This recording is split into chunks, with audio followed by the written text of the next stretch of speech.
इतना देर से डॉक्टर आरू से बात कर रहल बा। अच्छा ही बात आई माँ, जब बच्चन के प्रॉब्लम के कोनो सोल्यूशन नजर ना आवे तो डॉक्टर ही एगो बेस्ट पर्सन होखेला जे उनकरा समझा सके। पर इतना देर से आरू तो अभी भी गुमसुम ही बा। ताई माँ, ई तो हम भी जानत बानी कि हमार बच्ची गुमसुम बिया, पर ई वक्त हमरा से ज्यादा डॉक्टर ओकरा के समझ पाई। भले केहू के लग रहल होखी कि आरू हमरा से एगो माँ होखे के नाते हम आरू के मुसीबत से निकालब। ओकरा खातिर हमके जे करे के पड़ी हमू करब, और एमे डॉक्टर हमार हेल्प करिए।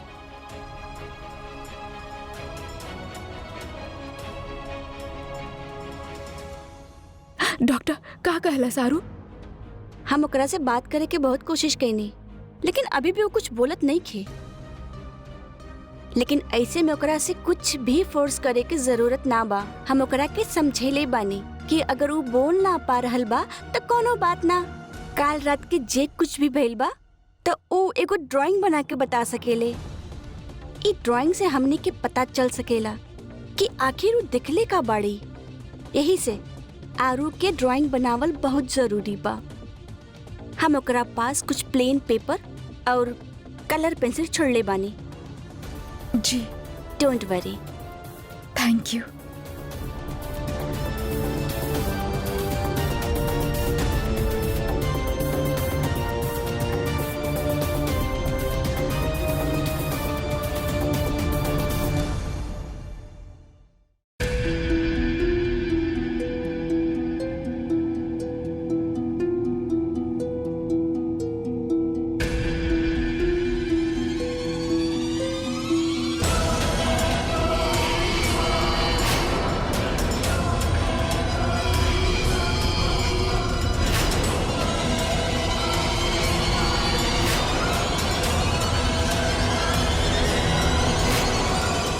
बा घर में जे भी होके बाहर चली आवे। अरे का हो गइल बा? इतना चिल्लात काहे बाड़ू? का बात बा बोलो। हमने की पता चलल बा कि आपकी बहू डायन बा। डायन? अरे हमनी के बच्चे बड़े, परिवार बड़े, ये डायन उनके नुकसान पहुंचा सकेले। ए खातिर हमनी फैसला कइले बानी कि एकरा के यहाँ से निकालल चाहिए। बड़ा तू लोगन जे फैसला करे वाला के एकर बारे में बोल रहल बाड़ू। हमार बहू बाई। जबान संभाल के बात करे, नहीं तो जबान खींच ले। का डायन डायन लगा रख ले बाड़ू? आप ऐसा मत समझे कि हमने कुछ पता नहीं खे। और एक बात सुन ली, डायन अपन शक्ति बढ़ावे खातिर केहू के भी बलि चढ़ा सकेले, और खास करके उनकर जो उनके करीबी होखे। और ये डायन तब बिया ही ऐसन, ई त अपन बेटी पे ही हमला कैले बिया। का बकवास बाई, निकल जा यहाँ से। ए चुप करा, तू हमरा के धमकाइबू? सीधा तरीके से बाहर निकल जा। तो जे कुछ भी कैले बाड़ू ना, ओकर चश्मदीद गवाह बाड़े हमनी के पास में, वो भी तोहरे घर से।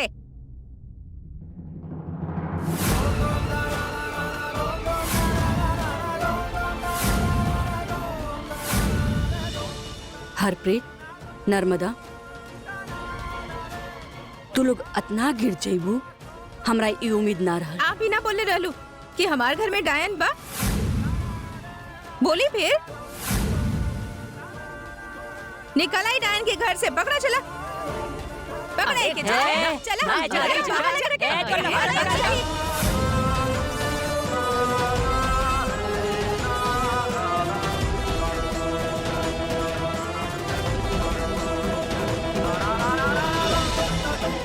दरवाजा खोलो। कहाँ गई? दरवाजा खोलो। क्या हुआ?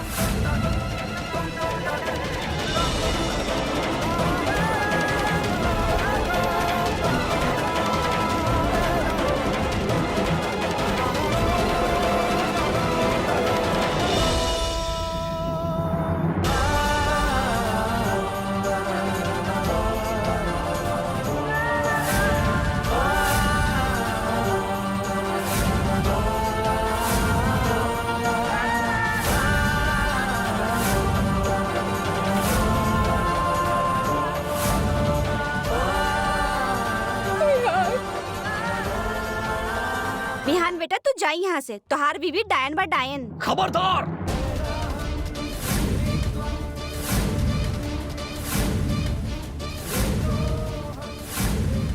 खबरदार जे केहू भी हमार बीवी के हाथ भी लगे लगता सबके ऐसे गाड़ दे।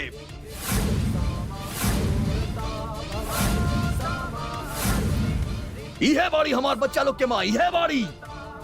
और हमार बच्चा लोग के साथ का भइलो से आप लोग के का मतलब बा? जौन कुछ भी भइलो का पीछे कायरा नहीं खे केहू और बा। हमके ही बात के विश्वास बा। आप लोग के हो खेले पे सवाल करे वाला। हाँ, जाई अपन घर के संभाली। अगर एक कदम भी कायरा की तरफ बढ़ेली ना तो हाथ तोड़ के रख दे। समझ गई आप?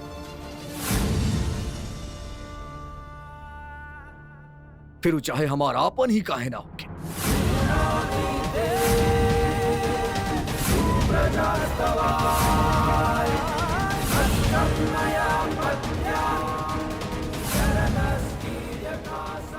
नामा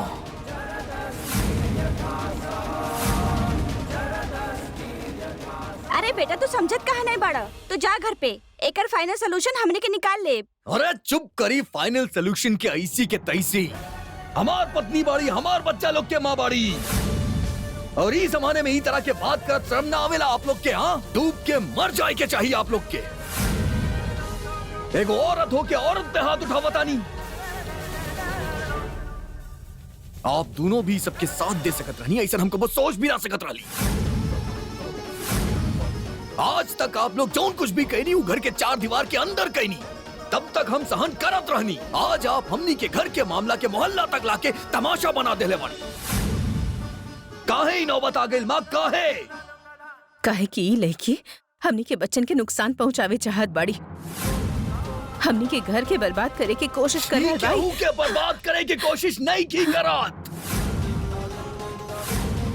ना ही हमार बच्चा लोग के नुकसान पहुंचावे चाहता नहीं। माँ बाड़ी उनकर, हम कहता नहीं। हमार फैसला भाई। इतना नफरत ही लड़की से, इतना नफरत। मारे चाहता नहीं ना आप एकरा के, मारे चाहता नहीं ना तो आज आपके अपन बेटा के पहले मारे के पड़ी। मारी हमरा के माँ। देखे थी आप सबके कि एगो माँ अपन बेटा के कौन तरह से मारेली। खत्म कर दी सब कुछ। ना बिहान समझे के। हाँ माँ, एक बार कह देनी ना, बस कह देनी।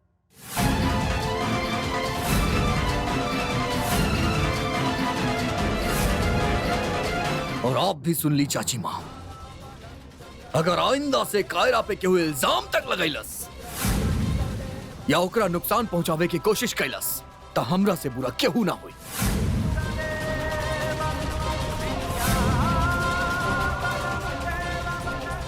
चला कायरा,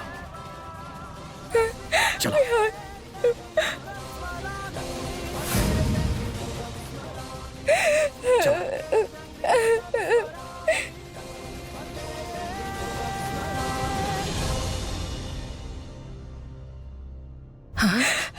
कायरा, कायरा, अरे बेटा का भइल? कायरा बेटा, आजा,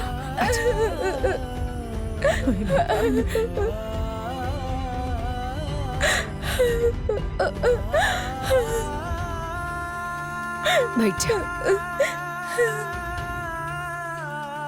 ले बेटा।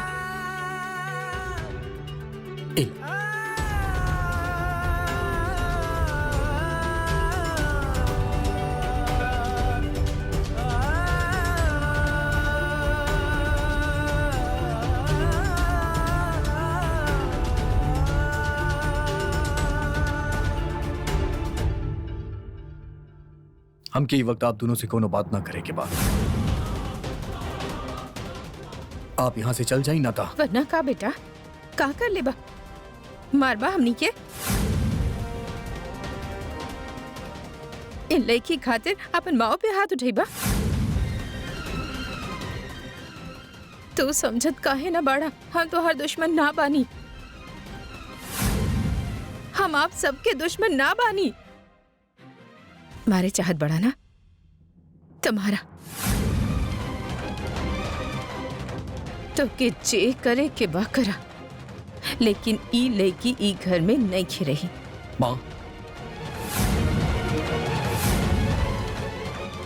बिहू तू कबो भी अपन माँ पे हाथ ना उठाई, लेकिन एगो माँ अपन बेटी के मार सकेले ना?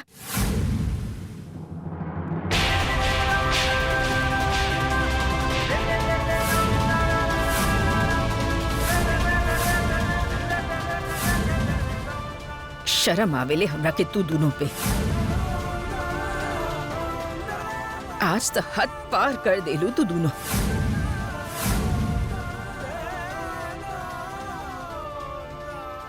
जा यहाँ से जा। तू लोगन के सूरत भी ना देखे चाहत बानी हम।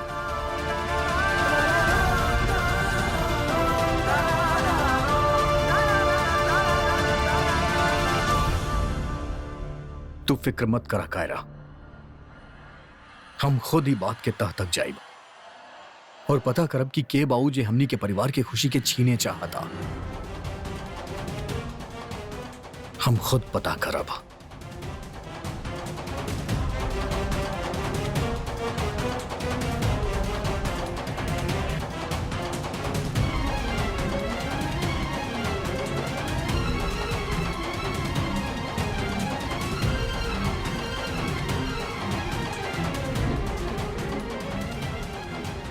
पीहू सच कह रहल बा।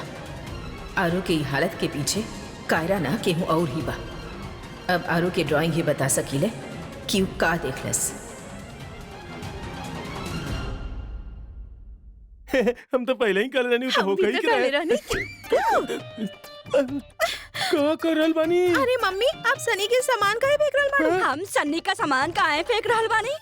पिछले ना 2 महीना से हमारे घर का किराया नहीं दे रहल और एकर माँ भी ना पता नहीं कहाँ जाके गायब हो गई बा। ए नालायक के ना हमारे मत्था पे मर के चल गई। मम्मी, सनी के घर से मत निकाला प्लीज। और इतना बड़ा शहर में वो जाए भी कहाँ? और ओकर बाही के हमार अलावा। पहले तो ना हाथ छोड़ कर। ठीक बा, एक शर्त पे हमें करा कि यहाँ रह दे।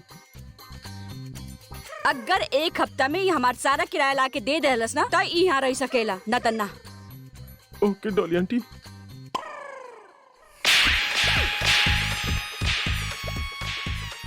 थप्पड़ काहे मरनी आप हमरा के? थप्पड़ काहे मरनी? जब देखा तब ना हमारा के आंटी आंटी बोलत रहेला। आज के बाद हमके आंटी मत बोलिया, समझला? आंटी थप्पड़ ना मारल चाहत रहे आपके हमरा। कोनो बात नहीं है।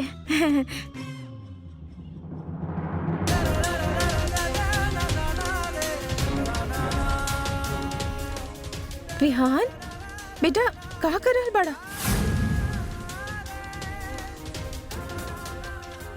इतना आरुषि के चीज बानी। कहाँ करे जात बड़ा तू? वो है जो बहुत पहले कर देवे के चाहत रहे माँ। हमनी आरुषि के ही घर में कैद करके रख ले बानी माँ। हमनी के ओकरा के मुक्ति देवे के ही पड़ी। आज आरुषि के चीज के जला के हम ओकरा मुक्ति दे। का? ओकरा ई घर से और हमनी सबसे मुक्ति दे। जे भी हम देखनी वो सब झूठ रहल विहान। प्लीज ऐसा अनर्थ मत करा। वो लड़की के माया जाल में मत फंसा। विहान, हम तोरा के ना करे दे। छोड़ा ना माँ, हमनी के घर के मुसीबत बा यही वजह से हमनी आरुषि की आत्मा के यहाँ जकड़ के रख ले बानी। हमनी ओकरा के मुक्ति देवे क्या पड़ी? तोरा के हमार कसम बा, हम तोरा के ना करे दे। रुक जा माँ कहीं ना देखी ना का करे जात बड़ा। विहान जी कर रहल बा जे कहत बड़ा बिल्कुल सही बा। हमार पास भी आरुषि के कुछ चीज बढ़े बेटा, हम ओकरा के भी जला दे। हमरा के भी लागत बा कि हमने के आरुषि के याद के जला देवे के चाही। हमने के मुसीबत के वजह ये बा कि हमने आरुषि के आत्मा के कैद करके रख ले बानी। अब समय आ गई बा माँ की आरुषि की आत्मा के मुक्ति दिहल जाए। खुद आरुषि भी यह चाहत होगी। चली माँ। चल विहान, ना तोरा के हमार कसम बा, तू ऐसा ना कर बा। ना माँ, हट प्लीज जाई। आरुषि के समझने की कोशिश करी माँ। प्लीज ऐसा मत करा। बता दे बा माँ क्या हमनी विहान ना बेटा, हट जाई माँ। बेटा ना। का करी कुछ समझ में ना आवत बा। एकदम आपके चक्कर में ना मम्मी हमार पॉकेट मनी बंद कर देनी। ओहो, हम तो खुदे परेशान बानी। 1 हफ्ता में 2 महीने का किराया कहाँ से लेके आके दे? और हम देता शरीफ आदमी बानी की केहू के घर में चोरी भी नहीं की कर सकत, डाका भी नहीं की डाल सकत। आइडिया। आइडिया का? सनी जी, हमार मम्मी के पास तो बहुत सारी ज्वेलरीज बानी जे ना ओ कबो ना पहनत। आप एक काम करा, उस सारी ज्वेलरी ना जाके गिरवी रख दे और पैसा के इंतजाम कर दे, और जब आप कमाए लगबा ना तो उस सारी ज्वेलरी छुड़ा लिया और रख दिया, केहू के ना पता चली। पता भी ना चली। आइडिया तो बहुत बढ़िया बा। ज्वेलरी कहाँ बा? तिजोरी में। हम चाबी लेके आवत बानी।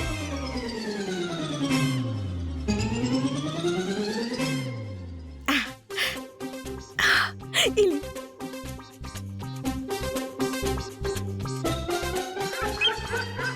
ये क्या कर रहल बाड़ू तू? सनी जी, मम्मी ना हमरा के कबो इतना सारा ज्वेलरी पहने ही ना देनी। अरे लेकिन ये तो गिरवी रखे खातिर बा। गिरवी रखे से पहले हम ही देखे चाहत बानी कि हम ही सारा ज्वेलरी में कैसे लागत बानी।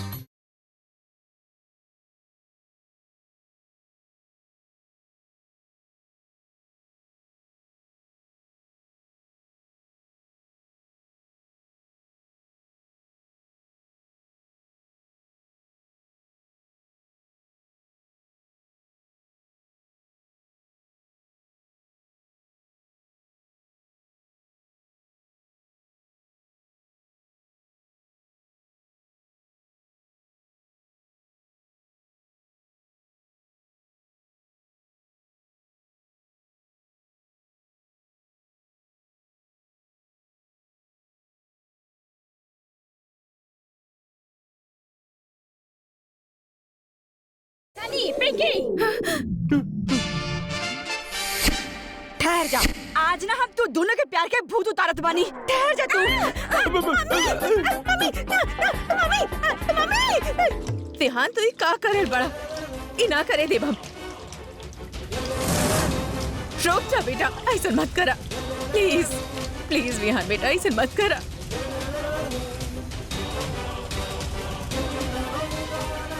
विहान आरुषि की कैसे जला सकेला बेटा? ना करे देव हम तोरा के। आरुषि के जलावे से पहले हमरा के जलावे के पड़ी। देखा हमरा तरफ। विहान तू का करल बड़ा, देखा हमरा तरफ। सुना हमार बात, सब तोहरा वजह से बा, सब तोहरा वजह से। पता ना का जादू कैले बाड़ी तू हमार बेटा पे। ना छोड़ा तो रखे, ना छोड़ा तो रखे। नर्मदा, रुक दीदी। नर्मदा, संभाला अपने आप को। बड़ी दीदी।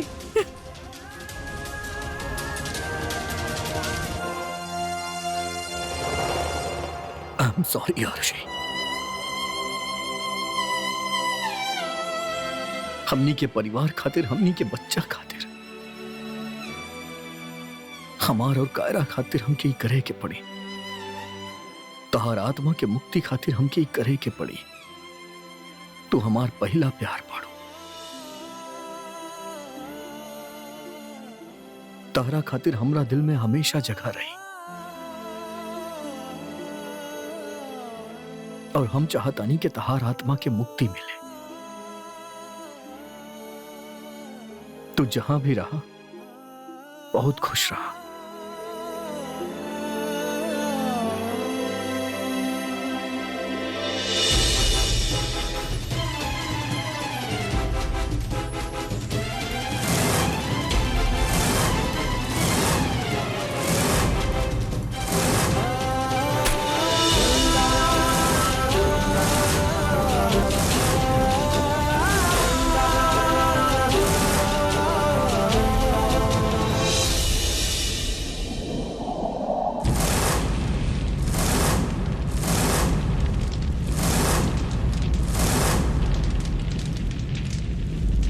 वालम जी दर्द सा होता है, वालम जी दिल भी रोता है। टूटी दुआ तन्हा वफा हीर संग सदा, ये क्यों होता है? वालम जी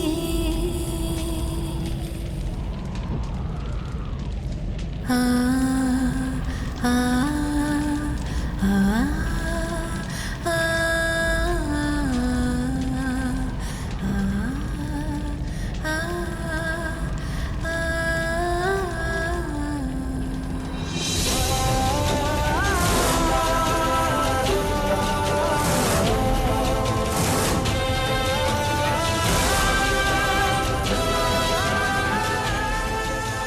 हमार मुक्ति तब होगी जब विहान तारा से प्यार करे लागी। तो के हमरा से जुड़ल हर चीज के घर से निकाल देवे के होगी। ओकर एक भी अंश घर में ना बचे के चाहिए।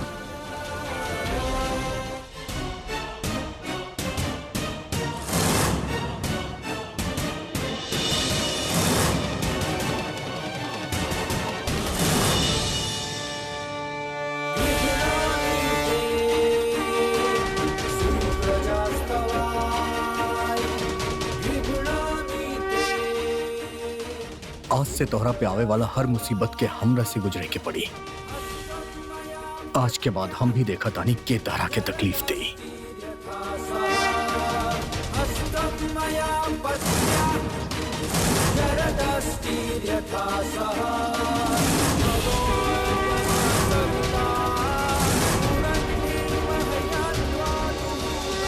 हमार बहन के इतना जल्दी भुला गई ये सब। जीजू आप भी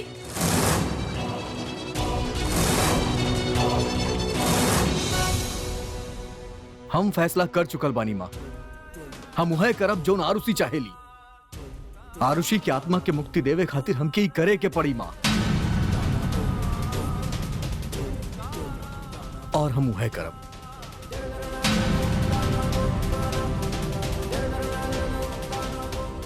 विहान, तू का करे जा रहल बड़ा? हाँ, कायरा से शादी।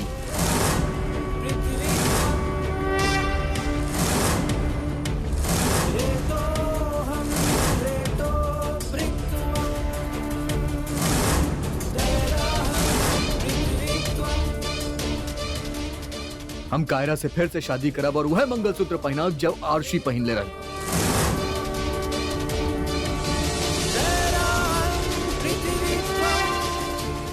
ना विहान, तू ऐसा कुछ ना कर हम बा। फैसला कर ले बानी माँ।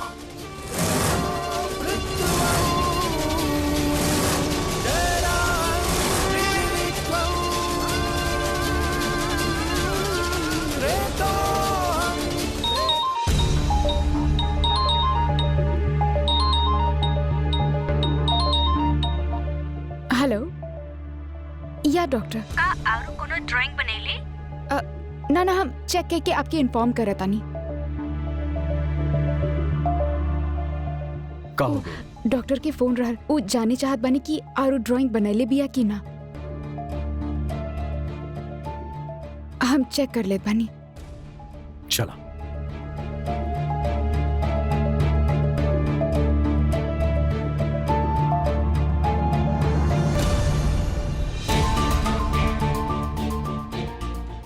आरू, ई आरो ऐसे काहे सुतल बिया? अरे एकरा तो स्केच बनावे के रहे। और एक ड्राइंग बुक कहाँ है? पता ना, इहे के पास रहल। ढूंढत बानी। हाँ,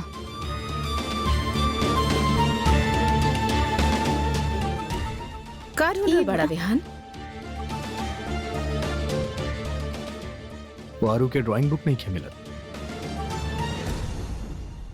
बुक कायरा से पहले बिया। कहा तानी माँ आप? का? माँ, हम काहे छुपाई? यही खातिर कहे कि आरो तोहार तस्वीर बनैले होगी माँ, या और इहे सोच के तू छिपैले बाड़ू कि कहीं तोहार राज न खुल जाए। माँ, how can be you show your? आरो छोटी माँ, आरू के सुते दिन आप ही का कर रहल बानी? काहे? ताकि तोहार सच्चाई सामने ना पावे।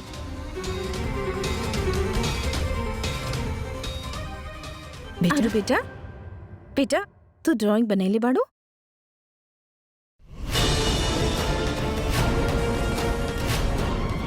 तब फिर वो ड्राइंग बुक कहाँ बा? ना बेटा रोए के ना। ड्राइंग बुक के लेके जा सकेला? विहान, कहीं वो लाल घूंघट वाली लड़की तो ना? अब तो ड्राइंग बुक के मिलब बहुत जरूरी बा,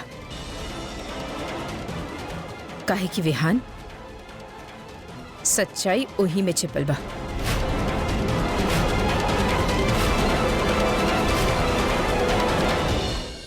क्या क्या क्या क्या क्या क्या बा? इधर बानी इधर। आंटी जी आप सुबेरे सुबेरे? ना ना, हमरा के तो शाम के आवे के चाहत रहल। अभी के अभी ना अपन पूरा बोरिया बिस्तर बांध के निकल हमरा घर से। आप तो हाथ धो के हमारे पीछे ही पड़ गई बानी। हम न जा रहल बानी, बस कहीं भी देखल जाइए हो की।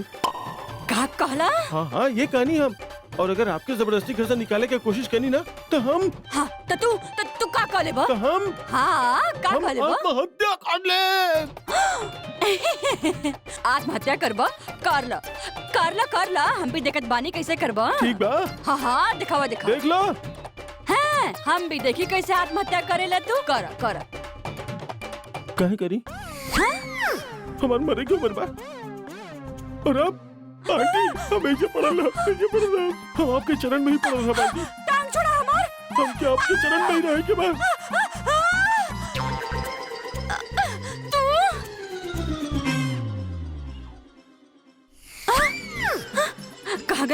कहाँ गई ली?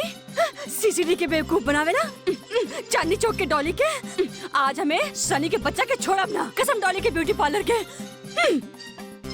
ईबा आरू की ड्राइंग देख ली।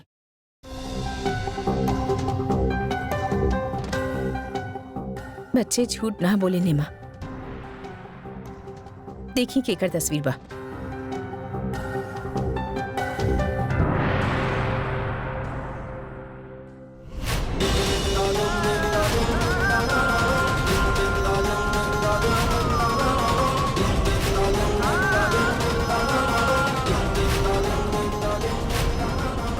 आरू काया का तस्वीर बनैले बिया।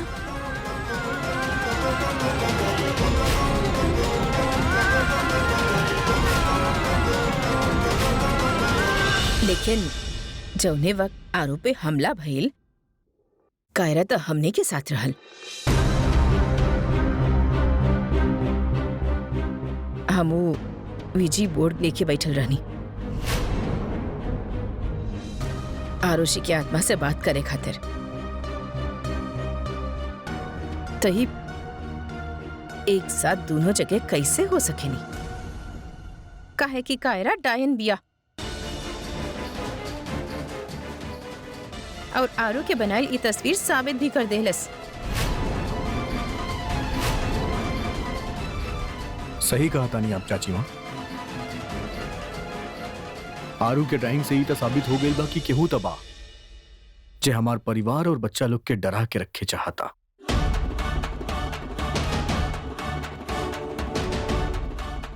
लेकिन हम यकीन के साथ कह सकेली कि वो कायरा नहीं खे। का मतलब? बेटा तू कहल का चाहत बड़ा? यह है कि आरू कबो झूठ ना बोली।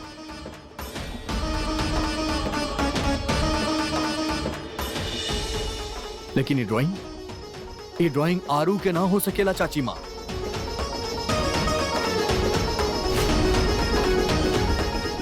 हम अपन बच्चा लोग के रग रग से वाकिफ बानी, उनके लिखावट के पहचाने ली, उनका ड्राइंग के पहचाने ली। ये आरू के ड्राइंग हो ही ना सकेला।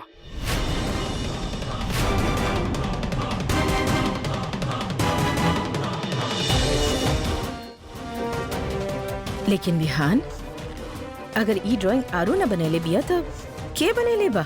वो है जे चाहत नहीं कि कायरा ही घर में रहे, जे कायरा के फसावे चाहता। वो का कहेली? डायन साबित करे चाहता। तो के लग रहल बा कि हमनी ऐसन कर सकिन? तू लोग का कर सकेला और का ना, एह पे बात ना ही करा हरप्रीत।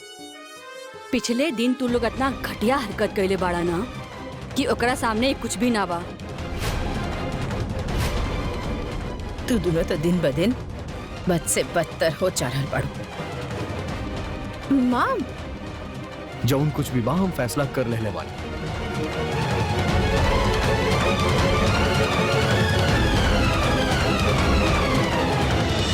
हम कायरा से शादी करके रहा बा।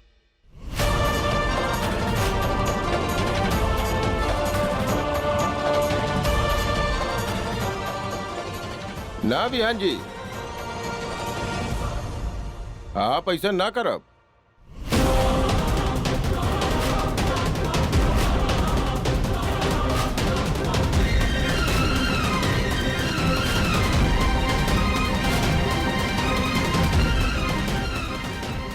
हम ये सब अलाउ ना करब जब तक क्या?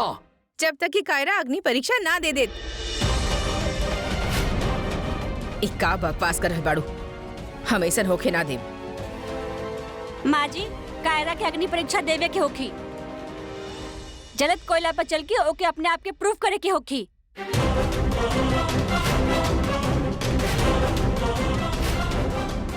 का जहालत बाई, वो ऐसा कुछ भी ना करी। कुछ भी बकवास कैले जा रहल बाड़ा तू लोग। माफ करी है माँ जी, आप हमनी के जुबान बंद ना कर सके नी। हमने मीडिया और पुलिस के साथ में लेके आई। हमने ऐसे कोनो डायन के अपने बीच में ना रहे देव। आज आपके घर के बच्चे पे हमला भइल बा, कल हमने के बच्चन पे होखी।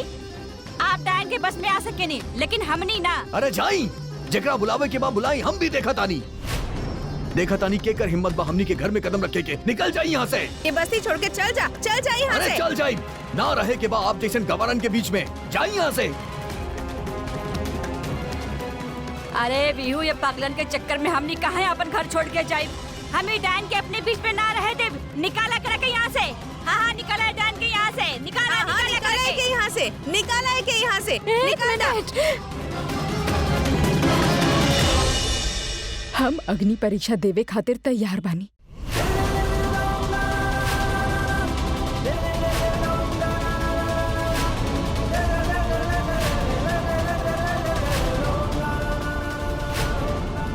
तारा ये सब करे के कोनो जरूरत नहीं है कायरा। नो विहान, लेट मी डू दिस। दादी माँ, ई लोग से लड़के कौनो फायदा नहीं के। जब सीता माँ के केहू ना छोड़नस तो हम के भाई बताई कब और कहाँ देवे के बाद अग्नि परीक्षा? आज रात के होती क्रिया।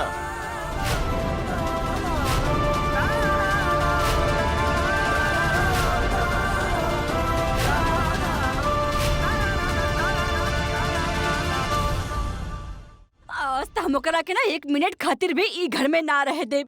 अरे बहुत दुखी करके रख दे हले।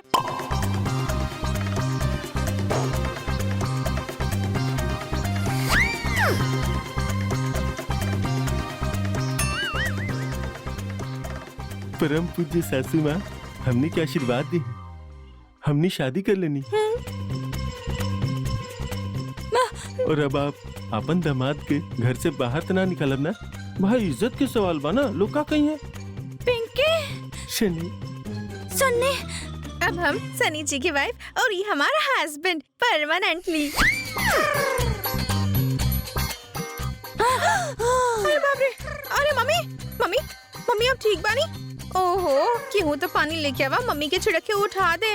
वो हम लेके आओ तो नहीं जाने में। Husband wife. हाँ, चाहिए। मम्मी उठी, मम्मी मम्मी अब ठीक। मम्मी ए जी, मम्मी ये तो उठी ना रहल बानी। बाज बाणी तार मम्मी। अब देखा। हाँ। उठ गई। मम्मी अब ठीक बानी? पिंकी, पिंकी पुत्र, हम सपना देखने, बहुत बुरा सपना रहल पिंकी। हम देखने की तुआरू निकम्मा बेकारी सनी के साथ शादी हो गई। हाँ तो हो गया ना मम्मी। मम्मी के सपना सच हो गए। मम्मी हमने दोनों की शादी कर लेनी। और तो और हम लोग प्लान भी कर लेनी हनीमून पे जाके। मम्मी आप आशीर्वाद दी ना। और सब हमनी के फ्लाइट के टिकट। और mummy we are just married, total फिल्मी टाइप्स पे। नो नो, रुको, हम तोरा के अब पैसा दे दनी हनीमून खातिर। अरे पिंकी सगन में रंग वाली सगुन सगुन। अबे दे दनी हम तोरा के शगुन। सन्नी मम्मी ई का करत बानी? ये अभी तो हमार पति बनल बा। आज हम तोरा के छोड़ ना तोर खून पी जाई बाज। लेकिन सासू माँ एगो बात सुन ली, पिंकी और शनि के केहू जुदा नहीं के कर सकत। सन्नी आज हम तोके छोड़ ना तोहर खून कर दे। हमरे पता बा सासू माँ गोली ना चली है। हाँ, हमके भी पता बा। मम्मी दिया ना। तो मार डाली।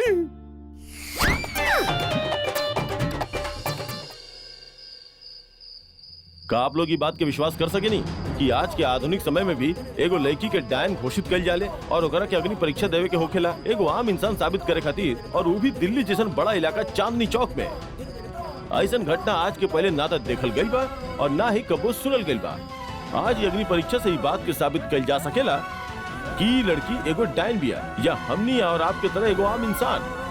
आज लड़की के नंगा पैर जलत कोयला पे चल के दिखावे के होगी। लड़की के जलत कोयला पे ई छोर से ऊ छोर तक नंगा पांव चले के होखी और ई साबित करे के होखी कि ऊ एगो पवित्र आत्मा बिया।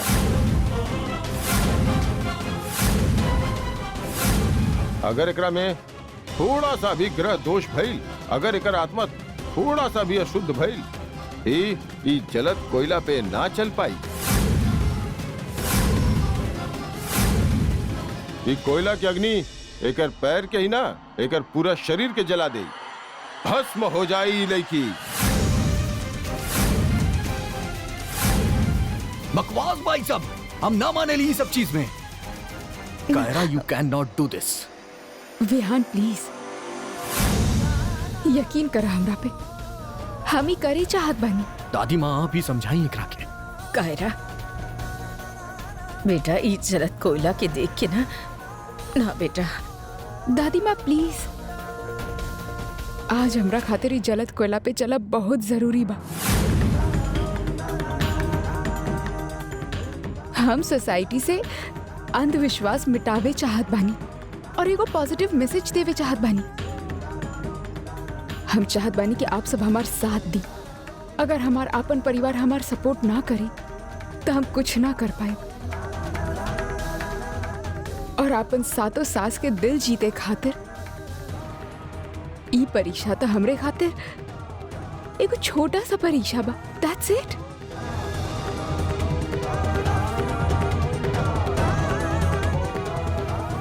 हम अपन बच्चन से, अपन पति से बहुत प्यार करेंगे।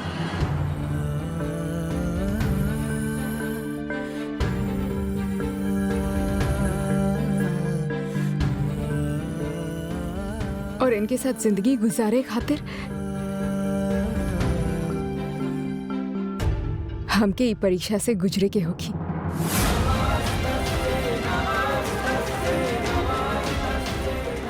आज हमके ई अग्नि परीक्षा देवे के होगी, चाहे कुछ भी हो जाए।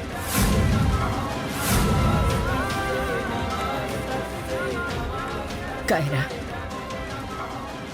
ई देवी माँ तुहार रक्षा करी है बेटा।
कायरा,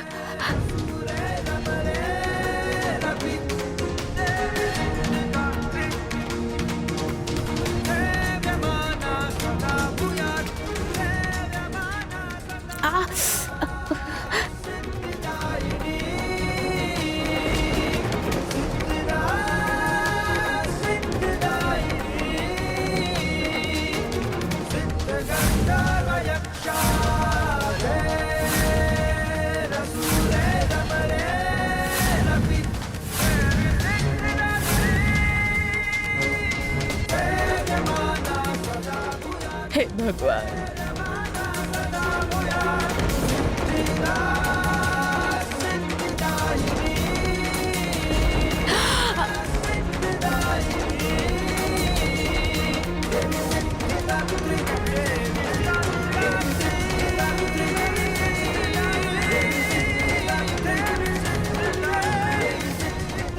बेटा संभाल के। आधा तो पार कर चुकल भी आई। शंभो शंभो गर्जिनी प्रचंड मुंड खंडिनी वने रणे प्रकाशिनी बचामी विंध्यवासिनी त्रिशूल मुंड धारिणी धरा विघात हारिणी गृहे गृहे निवासिनी बचामी विंध्यवासिनी।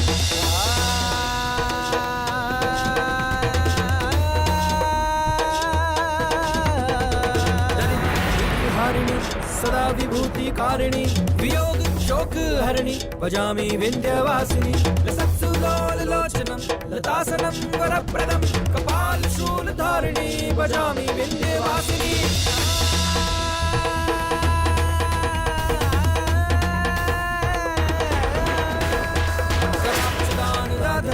शिवाशी कपिंद्र जामिनी प्रदाम क्रीड़ा स्वरूप धारिणी जले तले निवासिनी भजामि विंध्यवासिनी।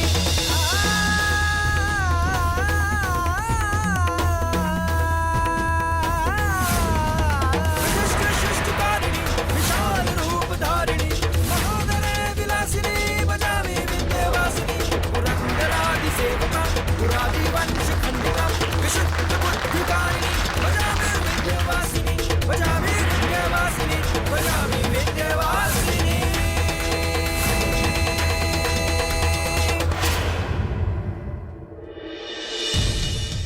बेटा दादी माँ कायरा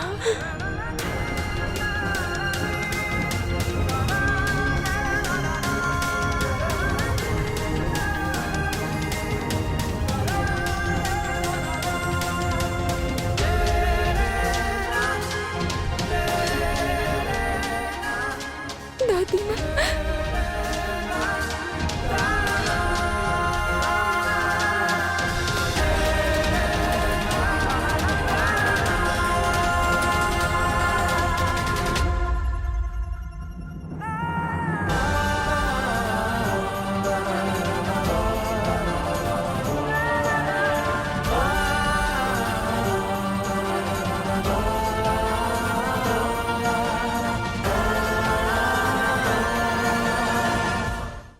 कायरा अपन पैर दिखावा।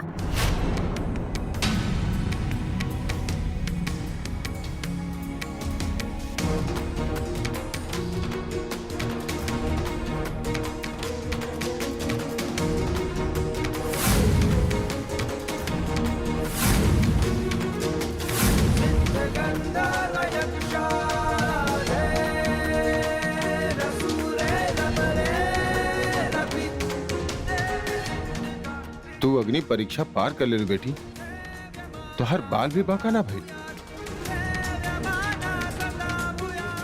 हरप्रीत ये कैसे कर देले सो? कहा एको डायन एको पंडित जी के चलेले कोयला पे चल सकेले बिना अपन पैर चलाएले? कायरा हमने के माफ कर दो, हमने से बहुत बड़ी गलती हो गई। माता रानी हमने के दिखा दिहली कि असलियत में तू का बाड़ू। तोहरे पे तो साक्षात माता रानी की कृपा बा, तोहार आत्मा तो एकदम शुद्ध बा। हम आपसे कुछ कहे चाहत बानी। मानी कि हम एगो मॉडर्न लड़की बानी, पर हमरे खातिर ही ये परीक्षा दे बहुत इम्पोर्टेंट हो गई रहा, ताकि आप सबके सामने हम प्रूव कर सकी कि हम कौनो डायन ना बानी। हम आप सबसे एगो सवाल पूछे चाहत बानी। आखिर कब तक एगो औरत के अग्नि परीक्षा देवे के होगी? जितना भी लोग यहाँ खड़ा बाड़े, जे हमके सुन रहल बाड़े और जे लोग हमके टीवी पे देख रहल बाड़े, हम आप सबसे रिक्वेस्ट करे चाहत बानी, प्लीज अपन बच्चियन के जिंदगी मुश्किल में मत डाली। काहे कि एगो औरत ही होके लीजिए जन्म देवेली। आप सबकी एगो औरत के रिस्पेक्ट करे के चाहिए। औरत भी या तो का भाई, केहू के सामने सिर झुकाई?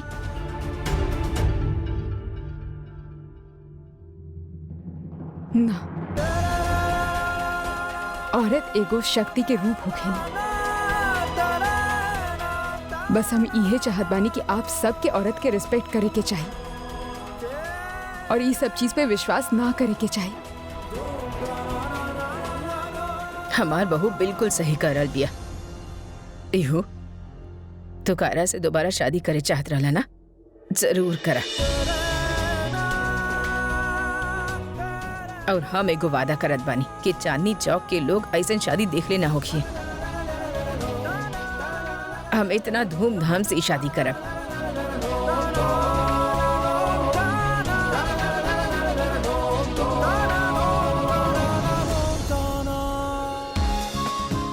और इस शादी की शुरुआत कुछ ऐसन होगी। हम सब साथ साथ कायरा के हाथ अपन बेटा खातिर मांगब।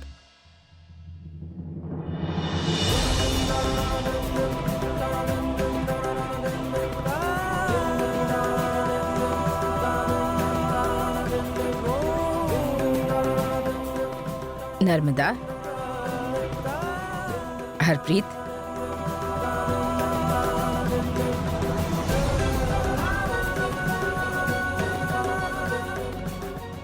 चल।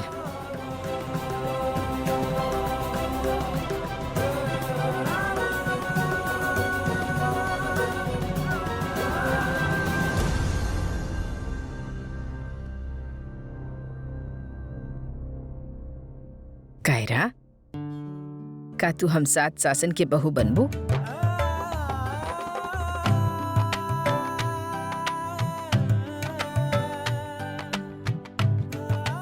इस ससुराल के दोबारा सतरंगी बनाईबू?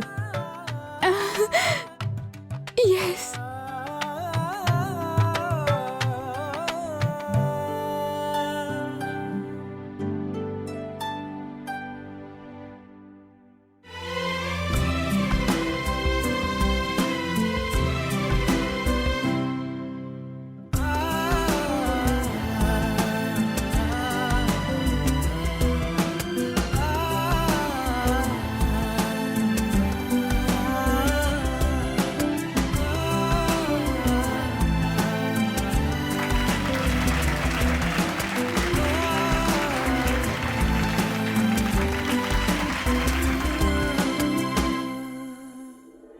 जितना खुश होके के बा होला, लेकिन हम ई शादी कभी ना होके दे।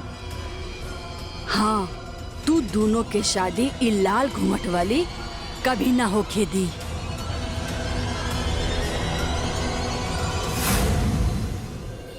तोहार शादी के फैसला से हम बहुत खुश बानी। तो पंडित जी, आप कब करा रहल बानी बच्चन के शादी? अब चूंकि सिर्फ दो लोगन के शादी के अवसर ना, बल्कि पूर्व पत्नी के आत्मा के मुक्ति के अवसर बा।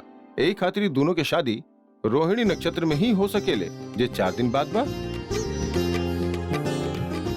और रस्म तो आप कल से ही शुरू कर सकेनी। हल्दी के रस्म आप कल सुबह से शुरू कर दी। जश्न मनावे खातिर क्या रोक ले बा? थैंक यू पंडित जी। हमरे खातिर ही शादी बहुत इम्पोर्टेंट बा।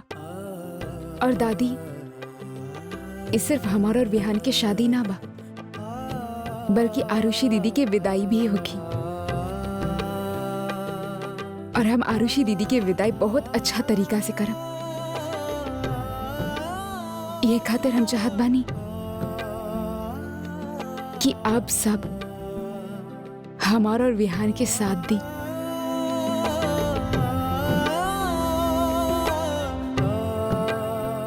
प्लीज।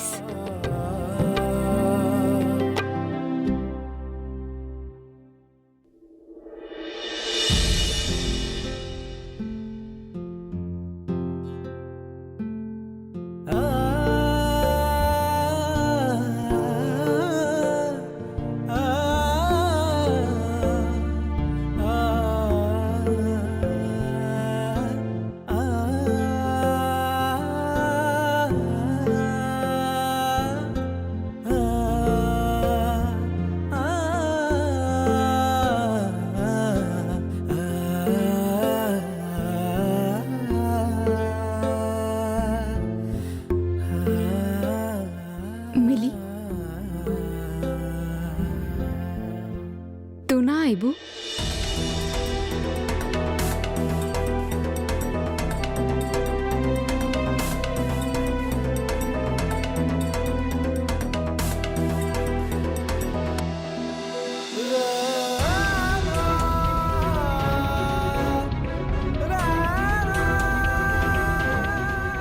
हम एकर दुख समझ रहल बानी। ओकरे क्या जैसन लग रहल होगी कि हम ओकरे बहन के साथ रिश्ता खत्म कर रहल बानी। ओकरे के समझे में थोड़ा वक्त लागी।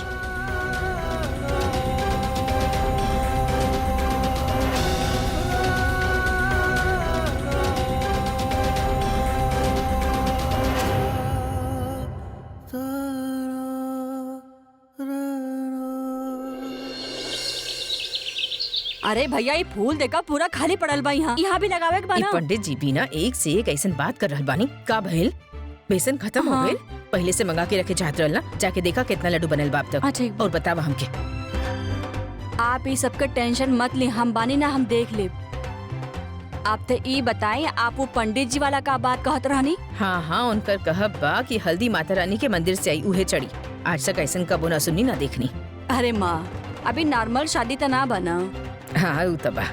अरे आप ये सब टेंशन मत ले, आप आराम से बैठी, हम देख ले भी सब। कैसे बैठी गीता?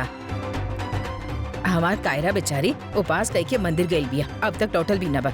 क्यों पूछत भी ना बा? कब आ तक जाई आई? दादी माँ, काहे चिंता करतानी आप?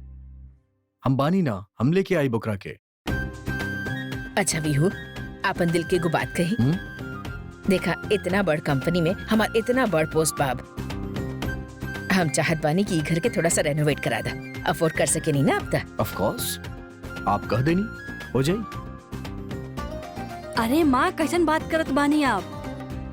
अरे अभी कैसे घर के मरम्मत होगी? इतना सारा सामान हर तरफ बिखरल बा, इतना सारा लोग बानी, हमने के कहाँ सोईब, कहाँ रहब? गीता, टॉली बिया ना, ओकर इतना सारा घर बा यहाँ, हम मांग ले थोड़ा दिन खातिर वही रह। हम अभी बात करके आवत बानी। ठीक अरे बा दादी, ताई अरे, माँ अरे, एकर बिल्कुल। जरूरत ना पड़ी। जाए दो, करे दो बात, ऐसे ना हो खेला काम।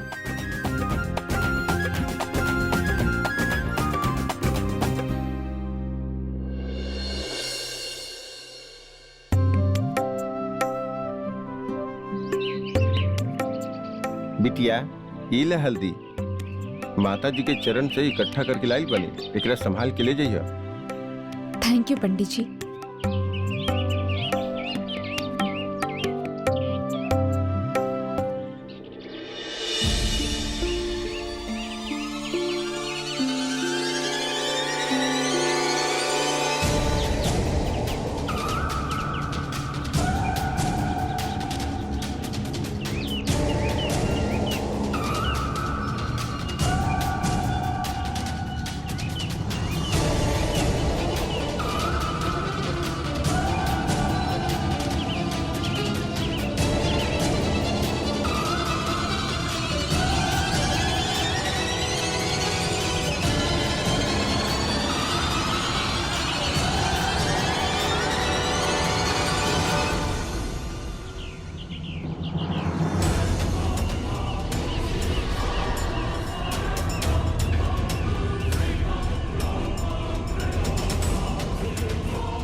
ये रिक्शा वाला कहाँ चल गए?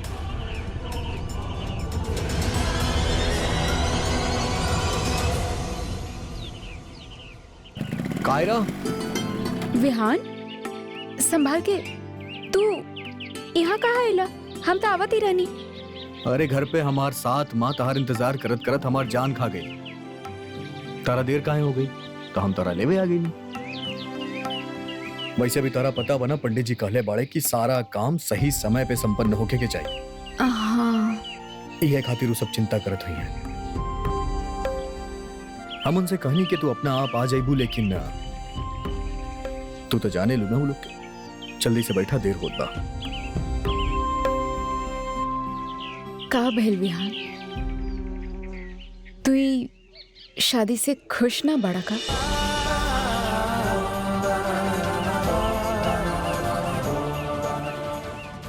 बोला विहान, तू ई शादी से खुश ना बड़ा का?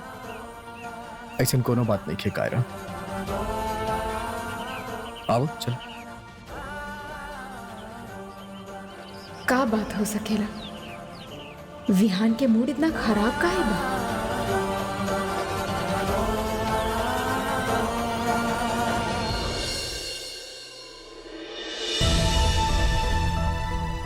बहुत सुंदर लाग रहल बाड़ू बेटा, केहू के नजर ना लग जाए। Thank you. नीलिमा बेटा, माँ जियत रहा जियत रहा। कैसन बड़ू माँ?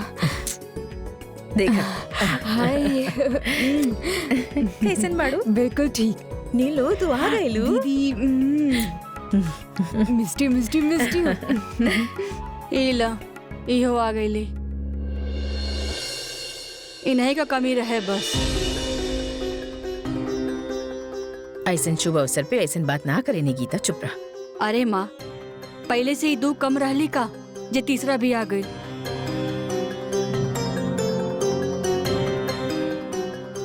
और बहन के देखा कैसे पुदक के बगल में खड़ा हो गईली।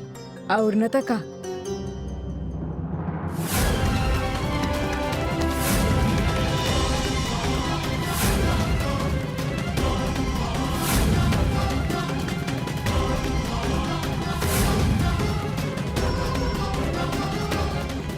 माँ, वो कहावत सुन ले बानी आप? घोड़ी जब अपने पैर में नाल जड़वावत रहल तब मेढकी बोलस हम भी जड़वाई, तो वो साथ में हो लेहलस। मतलब हम मेडकी बानी? अरे वाह हरप्रीत, आज तो तू बड़ा जल्दी समझ गई लू। गीता भाभी, हमके कुछ कहे से कुछ ना होगी। आरुषि के नीलिमा, जगह बस अब रस्म शुरू होके वाली बा, सब बात बंद करा। चल चला हल्दी लेके आवा भाई। हाँ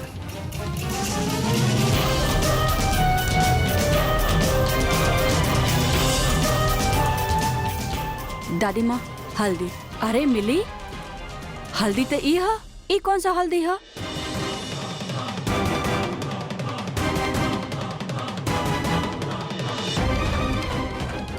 ताई माँ, ई उहाँ किचन में रखल रहल तो हम ले आनी। का फर्क पड़ रहा बा? कौन सा हल्दी बा? आप लगावत तो सही, बहू तो आप लोग एकरा ही बना रहल बनी। सो हाउ डज इट मैटर? Go ahead. और का, वैसे तो अब मिली के भी शादी हो जाए के चाहिए। ई भी तो हमारे बेटी के जैसन बिया। ला तो के हल्दी लगा दे। अरे ना ताई माँ, लगा दे ना। अरे छोड़ो ना, हम ठीक बानी। अरे क्या कर दड़ू तू? अरे ना ना ताई बेटा।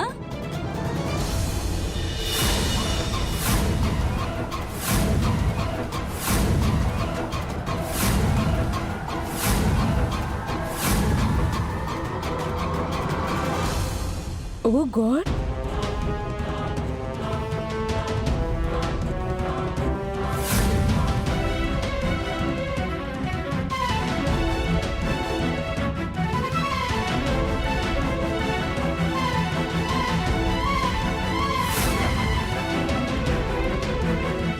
ई कैसन हल्दी बा? ई त ऑयल पेंट बा।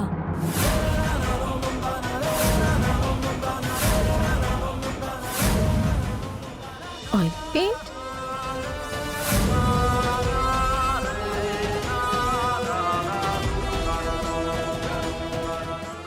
सोचा अगर दुल्हन लगा ले होता पूरा शादी में कितना भयानक दिखी तू।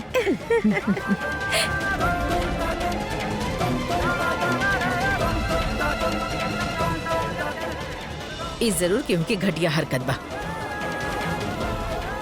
लेकिन के कैले बा ये हरकत? नर्मदा, हरप्रीत,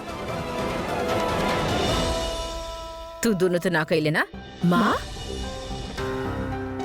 ना ना दादी माँ, प्लीज हमरे सास के कुछ मत कहीं। फिर के कैलस? ये हमार हरकत बा।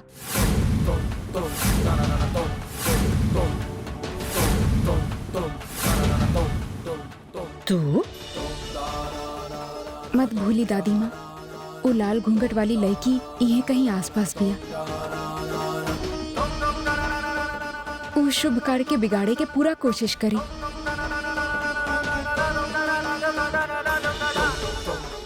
ये खातिर ओकरा के झांसा देवे खातिर हम वहाँ अलग एगो हल्दी के बॉल रख दिले रहनी। एकर मतलब हमनी के ई फंक्शन के खराब करे खातिर ओकर ही प्लान रहे। ऐसे वो पेंट में ले ले बाड़ू हल्दी में। हाँ दादी माँ। अरे वाह, तू तो बहुत स्मार्ट बाड़ू। लेकिन अगर वो फिर कुछ ऐसे कर लेता। हाँ बट डोंट वरी, हम ओकरा के रंगे हाथ जल्दी पकड़ ले। काहे का करे वाले बाड़ू तू? आप बस देखत जाए, हम कुछ ऐसा प्लान कैले बानी जे वो इमेजिन भी ना कर सकें।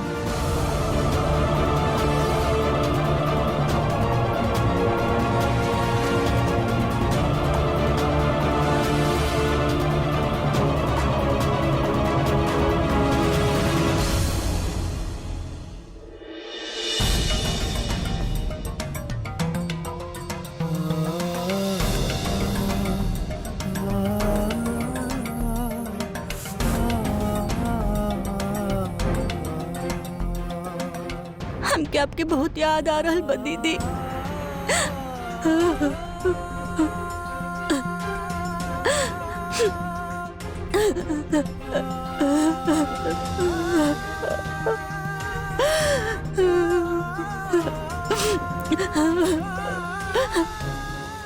ये लोग आपके अपने जिंदगी से ऐसे कैसे निकाल सकेले दीदी? हम ऐसा होके ना दे। जीजू और उनके साथ माँ के चक्कर में आप आपन जान दे दी नहीं। उनकर वजह से हमार पूरा परिवार तबाह हो गए। लेकिन यहाँ क्यों के कोनो फर्क ना पड़ेला दीदी। सब खुश बा यहाँ पे। और अब तो आपकी जगह क्यों और लेवे वाला बा। कैसन इंसाफ बा दीदी। अच्छा सिला दिया ना जीजू आपके प्यार के। हाँ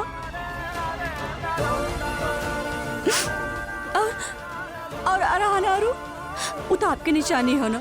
हाँ तो उनके साथ ऐसा कैसे कर सके ना? वो लोग कैसे कर सके ना?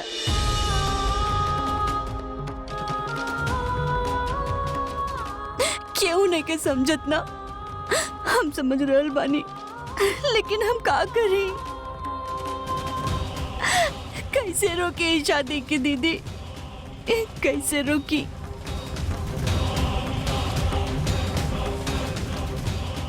अनाथ बानी ना, बेचारी है। पर अब कैसे रोकी दीदी कि हमारी मदद करे?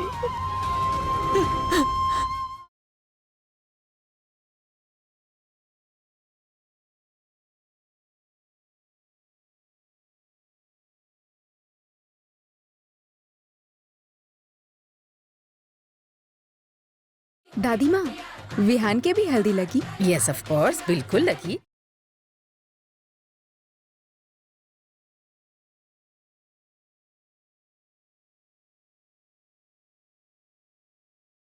नर्मदा, हरप्रीत, तू तीनों ना लगेलू ना हल्दी। चला चला लगावा। का हो रहल बा? व्यू के आवे से पहले कायरा की हल्दी लगावे के बाना। आ जावा। थी हमके ना लगावे के बैकरे की हल्दी। लेकिन अब तक डायन भी ना बिया। अग्नि परीक्षा जे पास कर ले बिया ना। महारानी दीदी, माँ के दिल दुखा के कौनो फायदा ना। और जब विहान इहे में खुश बा तो ओकरे खुशी के खातिर दिल पे पत्थर रख लेता नहीं। चल मैं लीपा पोती करके खत्म करत बानी ये सब। का हो रहल बा?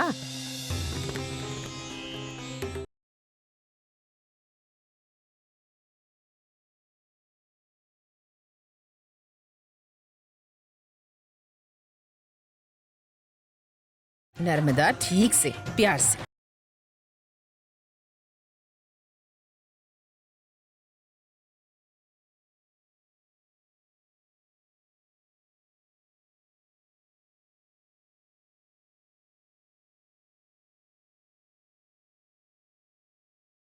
माँ, आप एकरा पे वहाँ से नजर रखी। हम यहाँ से देख रहल बानी कि हल्दी ठीक से लगाओ तड़ी की ना।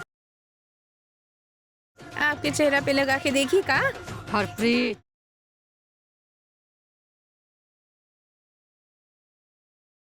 लगा तो रहल बानी हम।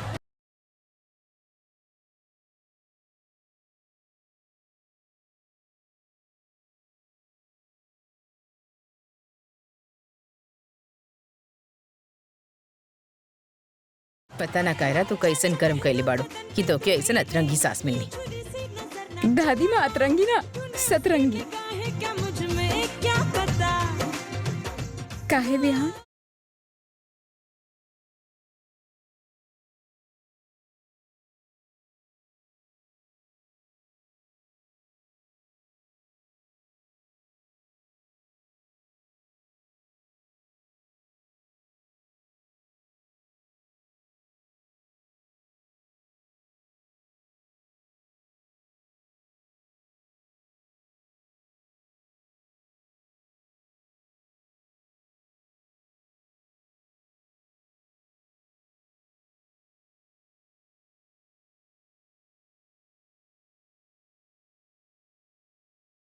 कायरा, बेटा हमके सब समझ में आ रहल बा।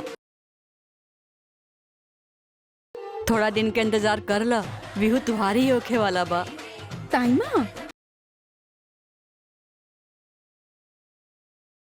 अच्छा ठीक बा, अब शर्माइल बंद कर और जाके नहा ल। लेकिन पानी गरम कर लिह, नहीं तो ठंड लग जाए। जी। जा।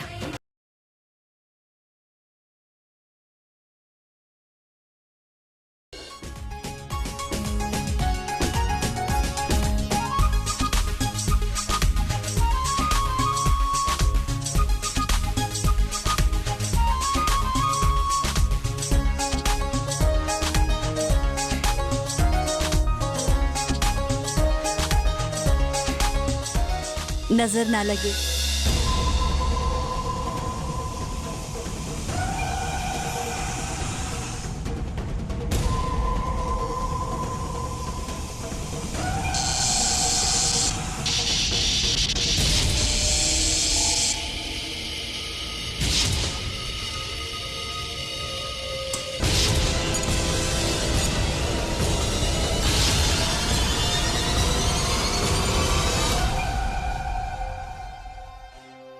ओहो, ऑल वर्क करेंगे अलोन अलोन, क्यों हेल्प करे वाला भी ना। ओह, हम और मिठाई के 4 डब्बा गिरा देनी।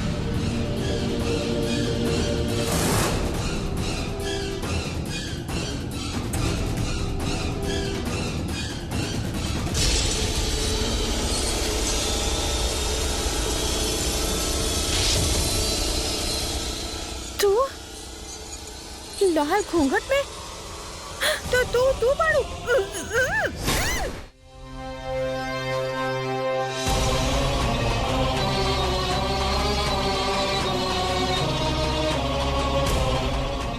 कायरा, कायरा, एक मिनट।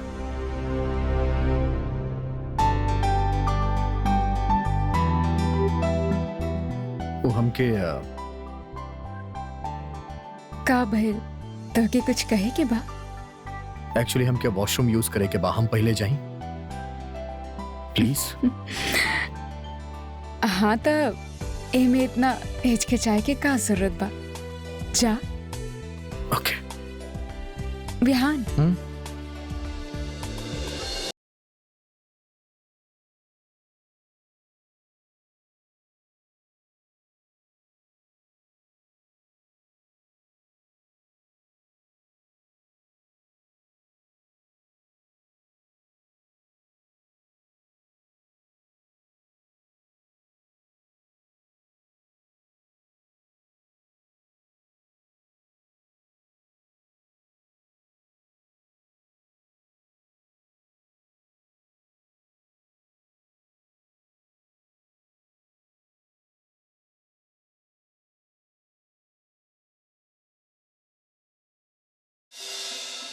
का भाई? तारा से ये रिक्वेस्ट रहे। बोला। देखा तारा, हमके तनी वक्त देवे के पड़ी। हमने शादी करत आनी, I mean, हम तरह से शादी करत आनी अपन मर्जी से, बिकॉज आई वॉन्ट टू। पूरा होशो हवास में दिल से तरह से शादी करत आनी, लेकिन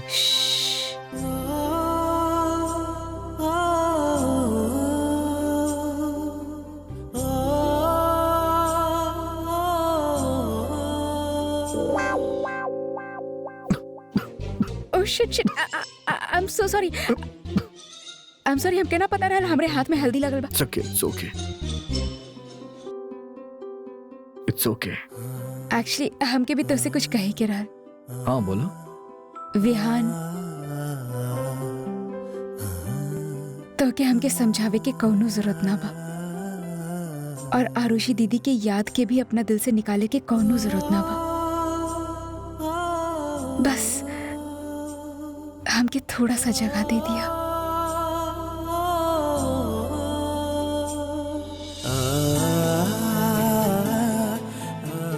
अब हम जाएं? या sure.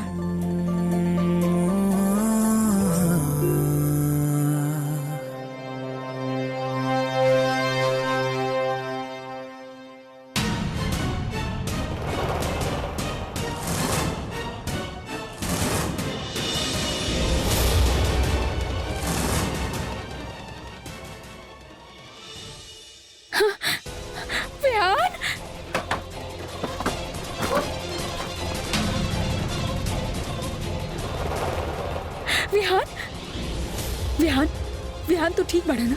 Vihaan open your eyes. Vihaan आँख खोले के कोशिश कर। Are you okay Vihaan?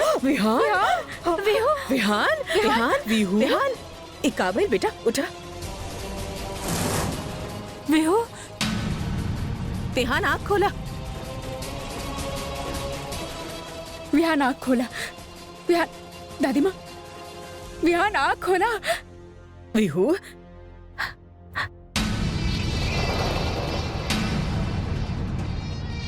Vihaan ओ लाल घूंघट वाला कहाँ पिया?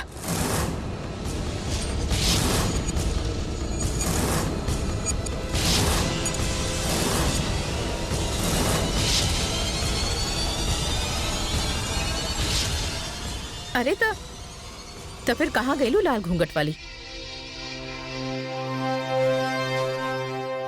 दीदी आप कुछ देखनी है, यूं ही बोल देनी। अरे वो वही रहल। विहान आँख खोला। विहू बेटा, आराम से। विहान ठीक बा? का भाई? I am fine. शॉक लागल रहे।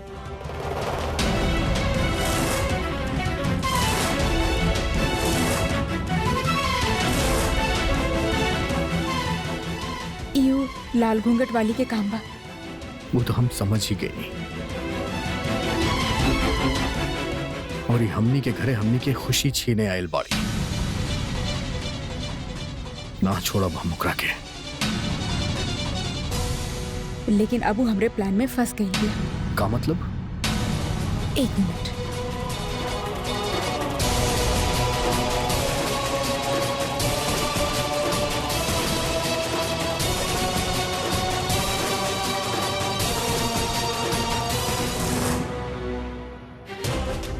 अब तहार पता चल जाई।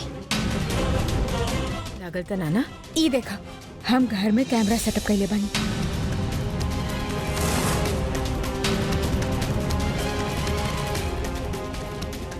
घर में इतना सारा हादसा हो गए, हमके और कोनो तरीका ही ना मिला लोग के फंसावे के। अच्छा, अब जल्दी से दिखावा ना। हाँ चल देखा तनी। चला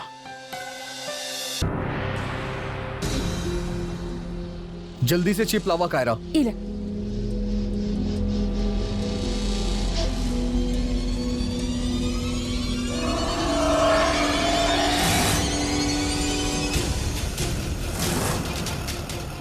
ओ लाल घूंघट वाला लड़की।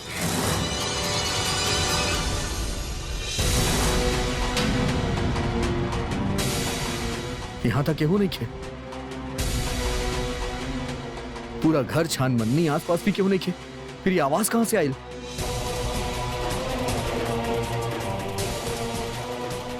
ओ गॉड, ओ लैपटॉप और चुप तो हिजे छोड़ देनी।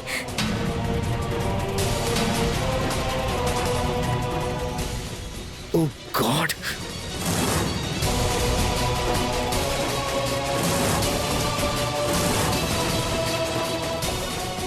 शिप कहाँ चल गए? उहे ले होगी। Vihaan, I'm telling you, she is very smart.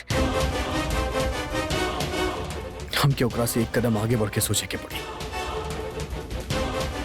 अब कोनो लापरवाही ना हो सकेला। हमने सबके अलर्ट रहे के पड़ी। या हमारा के मिल जाए ना तो हम ओकर कचूमर बना दी। ताई माँ पहले मिले तो सही। मिली बेटा, मिली। चला चला, अभी मेहमान बाड़े, चला।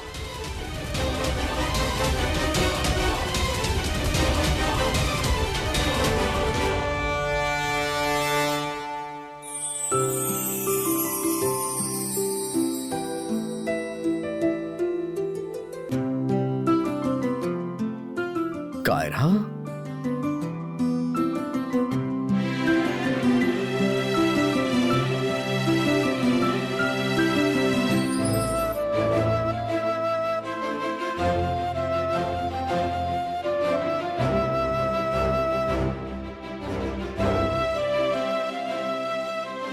तोरा पता बना आज हमरा जगह तहरा शौक लगे वाला रहे। विहान, पर वो हमके काहे मारे चाहती है? केहू तोहरा के कुछो ना कर पाई कायरा। जब तक हम तोहरा साथे बानी तोहरा के केहू कुछो ना कर पाई। I promise you that.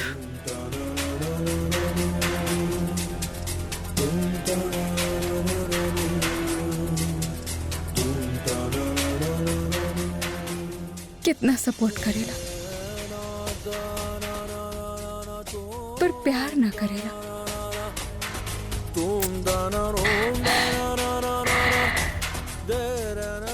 हम समझ सकेंगे कि आरुषि दीदी के प्यार भुलावे खातिर तो के थोड़ा सा वक्त लागी, लेकिन आई प्रॉमिस हम वेट करब। अगर जिंदगी भर खातिर वेट करे के होके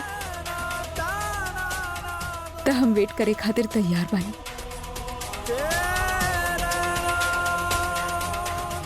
काहे कि हम तुमसे बहुत प्यार करेनी Vihaan. I love you and I am sure एक दिन तू हमरे प्यार के एक्सेप्ट कर लेबा। आरुषि दीदी के प्यार बोला के और ई तो से हमार प्यार करवाई।